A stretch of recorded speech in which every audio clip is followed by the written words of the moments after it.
Ragadi musuh maparur ing ati temuannya tenano madoh riawa. Sesungguhnya musuh yang sejati itu ada di dalam diri. Nah, selama ini mungkin kita berkiblat tidak saja di dalam negeri kita, yang lebih jelas sekarang di luar negeri ada Amerika, ada Israel, ada Iran berperang. Mengapa terjadi perang itu? Karena mereka menganggap musuh itu ada di luar diri. Asal berbeda dengan dirinya dianggap musuh. Sesungguhnya pelajaran yang ada di dalam Mahabharata itu, musuh itu ada di dalam diri. Kalau kita sudah mampu memerangi musuh di dalam diri, masalah yang di luar negeri akan terselesaikan. Adilnya Mahabharata sesungguhnya pengetahuan Kijang ataupun yang disiratkan di sini untuk mempermudah umat menafsirkan pengetahuan suci Weda.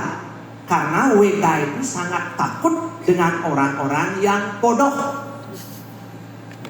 Takut nanti Weda itu ditafsirkan melenceng dari apa yang dimaksud oleh sang penurun kitab suci itu, yaitu Tuhan itu sendiri. Oleh sebab itu, untuk mempermudah dibuatlah kisah Mahabharata ini. Contoh misalnya, sang sura merehayat nyoring Semara. Orang yang kesetia itu harus beriatnya, melakukan iatnya di pertempuran. Dengan membaca ini, kalau salah menafsirkan kita harus perang terus. Pokoknya harus berperang karena ini perintah kitab suci. Sesungguhnya musuh itu kembali ada dalam diri. Sehingga Mahabharata dan buku ini mengajak kita kembali ke dalam diri. Dan untuk merenung, kalau sudah semua seperti itu, kekerasan fisik, kekerasan yang terjadi dalam semesta mungkin akan bisa dikurangi. Kalau hilang 100% takkan mungkin dikurangi. Terus sehingga di dalam selama ini kita meyakini bahwa setiap pertunjuk wayang pun kalau sing misi perang wayang sing dua. Bahkan waktu anak-anak nonton wayang yen bojo perang baru bangun sebelum itu tidur. Karena pada saat perang ada teman energi pikirnya, coba ya Bapak Ibu membalik itu asal subuh bertengkar bareng ragot tuk tuk tuk tuk tuk tuk tuk dan kita memihak gitu. Sering terjadi seperti itu. Rago barang memihak apa buat membalik tinju tuh. Apalagi yang kita pihak kalah bisa sehingga disirap.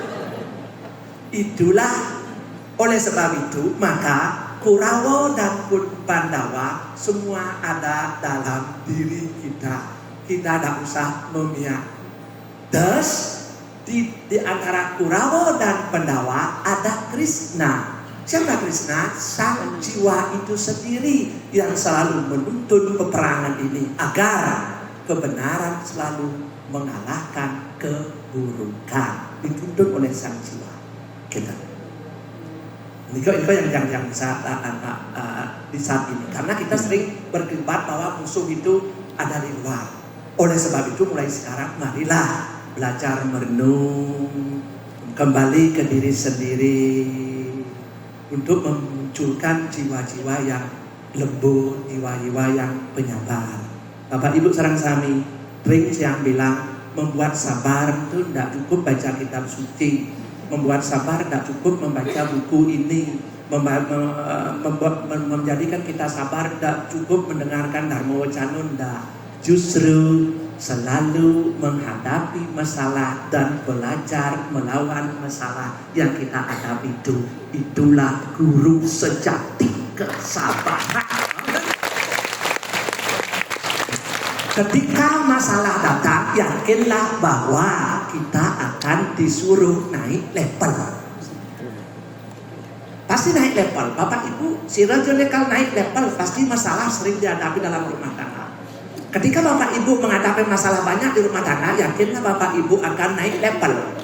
Kalau Bapak Ibu waktu SD kelas 2 untuk bisa naik ke kelas 3 pasti dikasih ujian. Maka ujian itu menantang kita untuk naik level. Kalau kita mundur dari masalah yang kita hadapi, kita tidak akan terus naik level.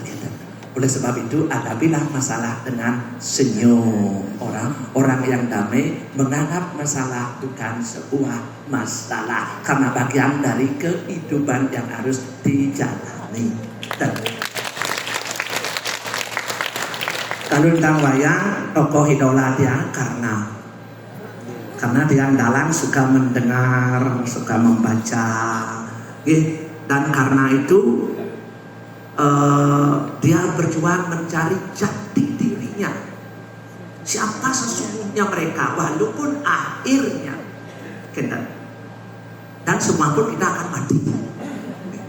Krishna pun mati, semua mati. Karena Krishna, walaupun beliau Awatara Wisnu, karena di buku ini sudah dijelaskan Krishna sebagai jiwa dan Krishna sebagai tubuh. Kalau Krishna sebagai tubuh pasti akan mengalami suka duka. Tapi Krishna sebagai jiwa, beliau tidak mengalami suka dan duka. Karena itu bagian kecil dari Tuhan itu sendiri. Bahkan Tuhan itu lahir ke dunia dalam wujud tubuh Krishna itu. Dia suka dengan karena perjuangannya liku-likunya untuk mencari jati diri, kemudian berguru ditolak, akhirnya dia dihargai oleh Kurawa, dan akhirnya mereka pun harus siap membela Kurawa, walaupun mereka tahu bahwa Kurawa itu buruk, bahwa dia harus bela karena mereka lah yang menghargai mereka, si Karna ini. Dialah memberi mereka tempat, dialah yang memberi mereka harga nilai. Oleh sebab itu buku ini dari covernya dari cover yang coklat ini menunjukkan buku ini ilegal dan buku ini dewasa dan buku ini mahal. Mahal dalam artian bukan harganya, ya kan Pak, tapi nilainya yang terkandung di dalamnya sangat berharga. Makanya Bapak Ibu saudara-saudari, untuk bisa menyelami diri, belilah buku ini, dan jangan dibeli saja, tapi bacalah buku ini. Terima kasih.